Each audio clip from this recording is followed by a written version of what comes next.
Hello, my name is Muhammad Daniel Fiqri bin Jumain, and my matrix number is BM23110081.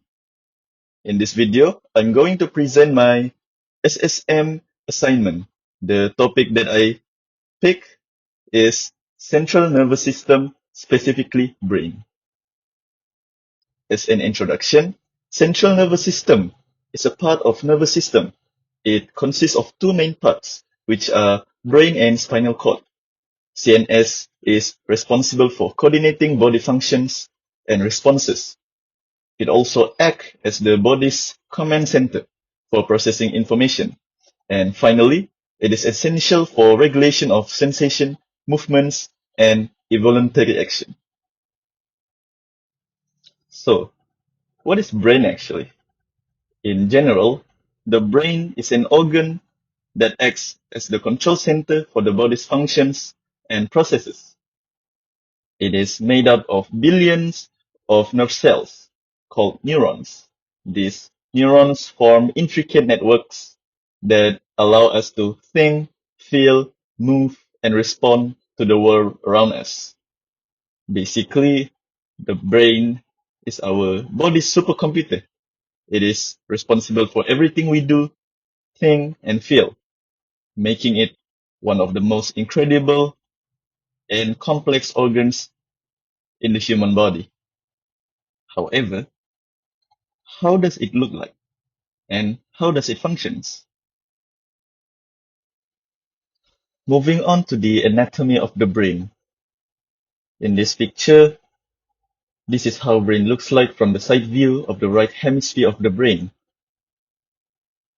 As we can see, the brain has four main parts, which are diencephalon, which is located between the cerebrum and midbrain, brainstem, which is located at the base of the brain, connecting it to the spinal cord, cerebellum, which is located at the back of the brain below the cerebrum and behind the brainstem.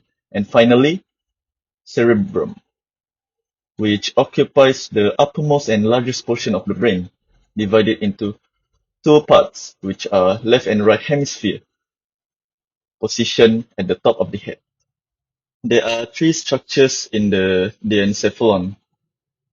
First one is thalamus, which is located deep within the brain, above the brainstem. Second one is hypothalamus, which is located below the thalamus and also part of the lower middle brain.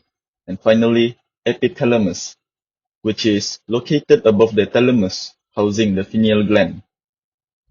There are also three structures in the brainstem. The first one is midbrain, which is located between the forebrain and hindbrain, near the center of the brain. Second one is pons, which is located above the medulla oblongata and in front of the cerebellum. And finally, medulla oblongata, which is located at the lowest part of the brainstem, adjacent to the spinal cord. In brain, it also has spinal cord, which runs from the base of the brain through the spinal column, extending down the back. And finally, brain also has pituitary gland, which is located at the base of the brain. Moving on to the cerebrum.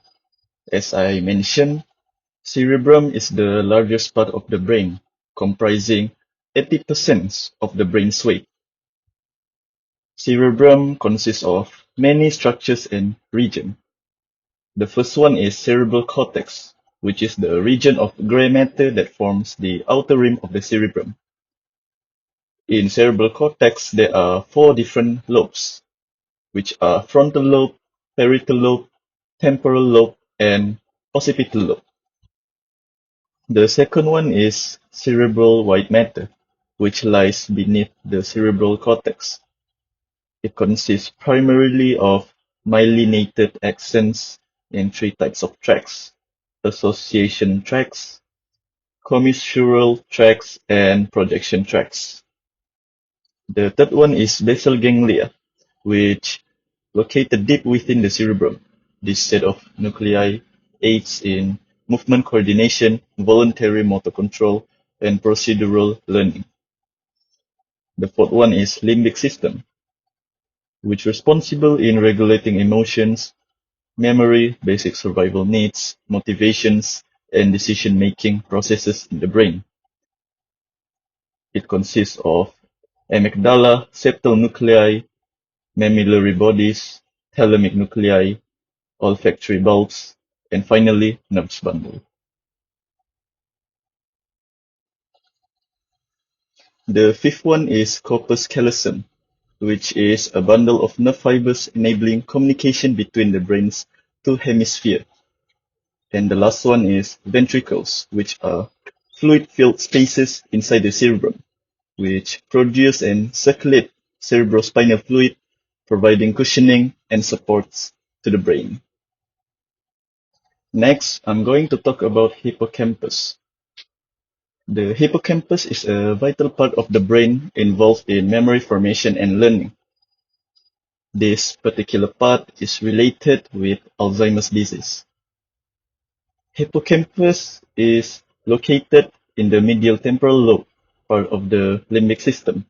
It comprises distinct subregions, including the dentate gyrus, CA1, CA2, CA3, and subiculum, arranged in a layered formation. It extensively connected to various brain regions, especially the neocortex, thalamus, and other limbic system structures. There are three functions of hippocampus, which are memory formation, spatial navigation, and learning processes. What is the function of brain? So there are five functions of brain. The first one is cognitive, which refers to thinking, reasoning, and problem solving. The second one is memory, which refers to storing and recalling information.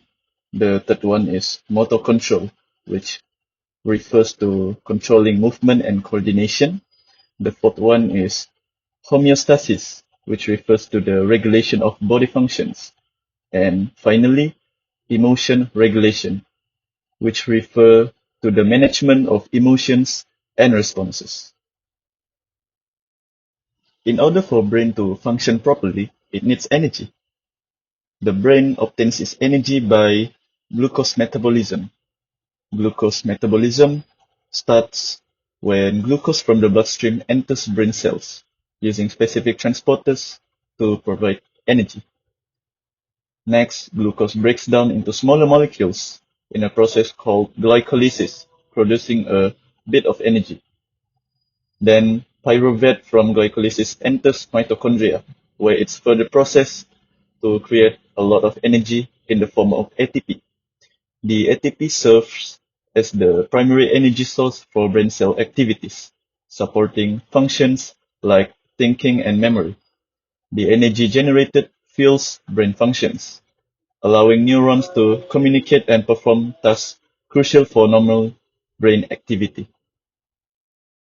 Alzheimer's disease is a neurological condition that slowly impairs memory, cognitive functions, and eventually the capacity to perform basic activities. The causes of Alzheimer's disease including abnormal protein buildup, which refers to the formation of tau tangles and beta amyloid plaques. These substances will disrupt glucose metabolism and then eventually affect the hippocampus function due to lack of energy. The other causes of Alzheimer's disease including aging, lifestyle, and head trauma. The symptoms of Alzheimer's disease are memory loss, difficult in problem solving, personality changes, visual issues, and also sleep disturbance. For the treatment of Alzheimer's disease, it actually has no cure. However, medications are taken for slowing down the symptoms. The first medication, cholinesterase inhibitors. So how does it work? Alzheimer's is associated with a decrease in the neurotransmitter acetylcholine, ACH, impacting memory and cognitive function. Special drugs like donepezil, rivastigmine, and galantamine are consumed to increase levels of ACH in the brain. The second medication, NMDA antagonists, work by blocking or reducing the activity of NMDA receptors. Excessive activation of NMDA receptors can allow too much calcium into neurons, causing damage or cell death. Most common NMDA antagonist, memantine, is consumed to regulate NMDA receptor activity. That's all from me. Thank you.